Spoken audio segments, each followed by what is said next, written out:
আসসালামু আলাইকুম, কেমন আছেন সবাই? তো প্রথম অঙ্কটা হচ্ছে একটি মাত্র বাহুর দৈর্ঘ্য জানা থাকলে নিচের কোনটি আঁকা সম্ভব। এটা হচ্ছে বর্গক্ষেত্র, কারণ আমরা জানি যে বর্গক্ষেত্রের 4 বাহু সমান। তো 4 বাহু সমান হলে আমরা যদি এক বাহুটা জানি সেটাকে 4 দিয়ে গুণ করলেই হচ্ছে আমরা হচ্ছে বর্গক্ষেত্র মানে আঁকতে পারবো। একটা বাহুর দৈর্ঘ্য আমরা জানতে পারলেই আমরা বর্গক্ষেত্র আঁকতে পারবো, যেহেতু 4 বাহু সমান। তারপরে হচ্ছে অঙ্কটা হচ্ছে লগ 10, সেটার পাওয়ার হচ্ছে 1000, আর হচ্ছে লগ 2, আর সেটার পাওয়ার হচ্ছে 8।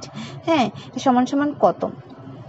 তো লগের উপরে আমরা 10-এর উপরে যদি আমরা 1000কে ভাঙাই তাহলে আমরা লিখতে পারি 10, সেটার পাওয়ার হচ্ছে 3। এটা মানে যেহেতু মানে 10কে যদি আমরা 3 বার গুণ করি তাহলে তো হচ্ছে 1000 আসে।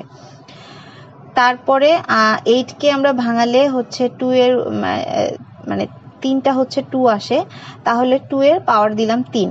তো একটা সূত্র আছে লগ এর পাওয়ার এ, এরকম যদি হয় তাহলে হচ্ছে সেটার মান হবে 1, এবং আর একটা সূত্র আছে যে লগ এ এম, যেটার পাওয়ার হচ্ছে আর, এরকম যদি হয় তাহলে সেখানে আর হচ্ছে সামনে চলে আসবে আর লগ এ এম এটা থাকবে।